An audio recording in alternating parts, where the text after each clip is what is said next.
Hallo und herzlich willkommen hier bei mir in Carinas Kochecke. Heute machen wir ein super leckeres Reiscurry. Ich bin ein absoluter Fan von Currys, weil ich diesen intensiven Geschmack einfach total liebe. Dieses Curry habe ich allerdings auch zum ersten Mal gemacht. Daher ein kleiner Tipp vorweg: Nehmt den größten Topf, den ihr habt, um es da drin zu machen. Ich habe es in meiner größten Pfanne gemacht. Und die Pfanne hat nicht gereicht. Ich musste es hinterher noch mal in einen großen Topf umfüllen. Aber das seht ihr nachher alles im Video. Das Gericht, was wir heute machen, ist vegan. Ich denke, man muss auch nicht immer Fleisch essen. Wer es allerdings gerne mit Fleisch essen möchte, dem kann ich einen Hähnchenbrust oder Hackfleisch zu dem Gericht empfehlen. Ja, und dann spanne ich euch mal nicht weiter auf die Folter und würde sagen, auf geht's!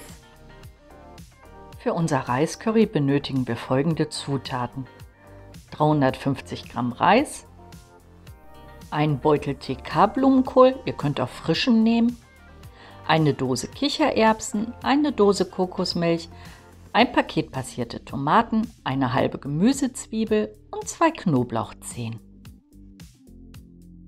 Zuerst schneiden wir unsere Gemüsezwiebel in kleine Würfel. Dazu schneide ich die Zwiebel in kleinen Abständen längs ein und dann noch zweimal quer. Dann kann man ganz einfach feine Würfel herunterschneiden. Jetzt presse ich die 2 Knoblauchzehen durch meine Knoblauchpresse. Wenn ihr keine Knoblauchpresse habt, könnt ihr sie auch über eine Reibe reiben. Ansonsten könnt ihr sie natürlich auch mit dem Messer hacken. Nun erhitzen wir Öl in einer Pfanne auf mittlerer Stufe. Ich habe hier geröstetes Erdnussöl genommen, da es super zu dem heutigen Gericht passt. In das erhitzte Öl geben wir dann die Zwiebeln und die gepressten Knoblauchzehen und lassen sie schön glasig werden. Das dauert so circa 3 Minuten, immer mal wieder durchrühren. Als nächstes kommen die Gewürze in die Pfanne. Ich würze hier mit einem gehäuften Teelöffel Paprika edelsüß, einem Teelöffel Curry, einem Teelöffel Koriander und Ingwer, auch so circa 1 Teelöffel. Das Ganze dann gut in der Pfanne verrühren und ein bisschen braten lassen. Wir wollen die Gewürze heute mal anrösten. Das Ganze jetzt erstmal unterrühren, circa 2 bis 3 Minuten schön mitrösten lassen. Dann geben wir den Reis dazu. Ich habe hier ganz normalen Langkornreis genommen.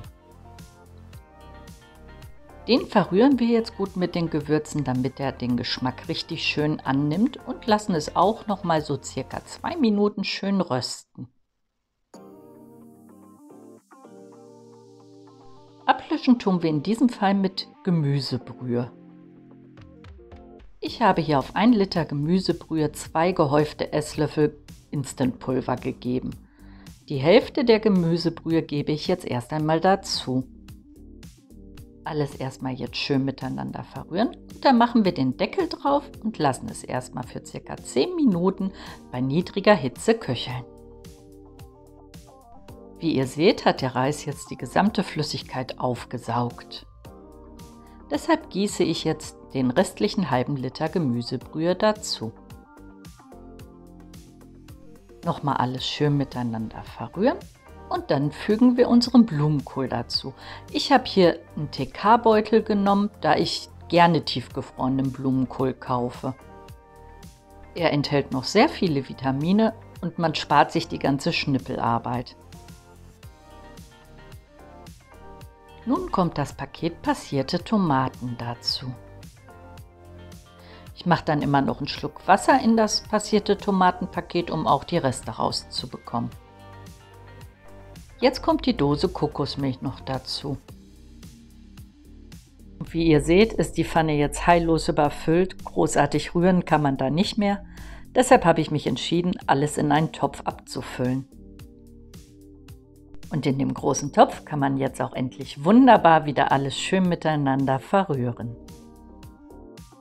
Dann decken wir das Ganze mit einem gut passenden Deckel wieder ab und lassen es noch mal mindestens 10 Minuten leicht köcheln.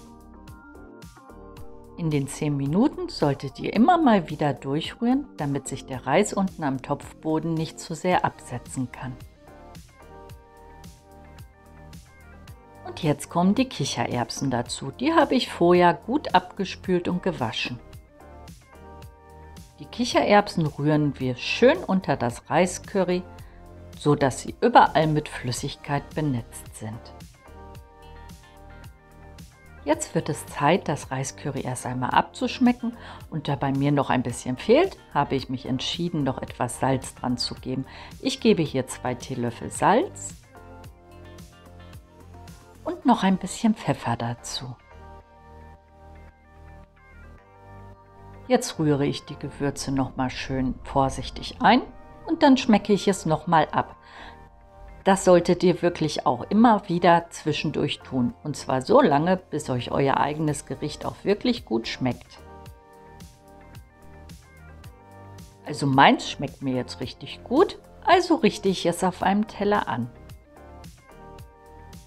Für das Gericht braucht ihr mit Schnibbeln und allem drum und dran ca. 30 bis 35 Minuten. Und so lecker schaut das gesunde Reiscurry aus. Und es duftet einfach phänomenal. Ja, ich hoffe, mein Rezept hat euch heute wieder gefallen. Dann würde ich mich freuen, wenn ihr beim nächsten Mal auch wieder mit dabei seid. Hier bei mir in Carinas Kochecke. Bis zum nächsten Mal. Tschüss!